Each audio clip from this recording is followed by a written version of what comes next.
प्रधानमंत्री मोदी जी के नेतृत्व में एक नए भारत का हम दर्शन कर रहे हैं।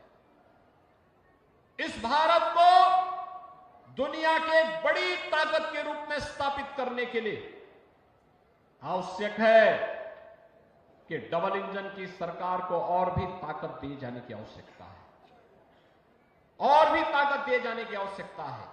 एक तरफ मोदी जी के नेतृत्व में एक भारत श्रेष्ठ भारत बन रहा है और दूसरी तरफ इंडी गठबंधन आपसी मनमुटाव को देश के विभाजन और विखंडन की ओर लेके जा रहा है। आपने हाल ही में जम्मू कश्मीर विधानसभा के अंदर उस प्रस्ताव को देखा होगा जिसमें उन्होंने कहा है कि हम कश्मीर के अंदर धारा 370 को फिर से बहाल करेंगे। यानी आतंकवाद की जड़ जो धारा 370 है, जिसे 5 अगस्त 2019 को प्रधानमंत्री मोदी जी ने हमेशा के लिए समाप्त कर दिया है। कांग्रेस और समाजवादी पार्टी को अपनी स्थिति स्पष्ट करनी चाहिए कि जम्मू कश्मीर विधानसभा के इस प्रस्ताव पर वो बोले, क्यों उनका मुंह बंद है इस पर?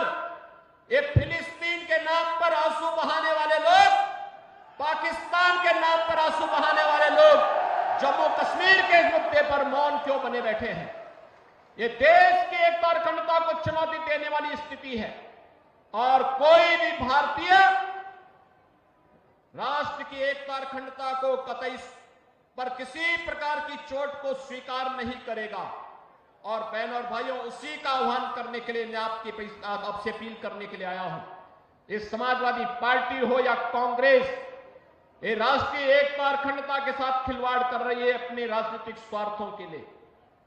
इन्होंने झूठ बोल करके लोकसभा चुनाव में जनता जनार्दन को गुमराह करने का काम किया था। उस समय इन्होंने अनर्गल प्रलाप किए थे।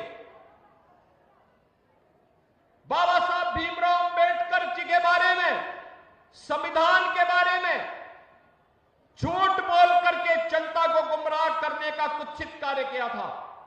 लेकिन अब तो आपके पास सब कुछ स्पष्ट हो चुका है कि कांग्रेस और समाजवादी पार्टी झूठ बोल करके जनता को गुमराह करके एक और संविधान के बारे में, आरक्षण के बारे में गुमराह कर रही थी, दूसरी तरफ खटाखट योजना से लोगों को बहका भी रही थी। लेकिन अब मैं आपसे कहने के लिए आया हूं, आपने मोदी जी का लगभग 10.5 वर्ष के कार्यकाल को देख लिया है।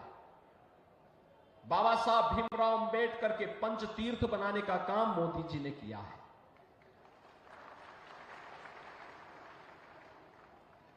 भारत रत्न के रूप में चौधरी चरण सिंह जी का सम्मान करने का काम मोदी जी के नेतृत्व में हुआ है।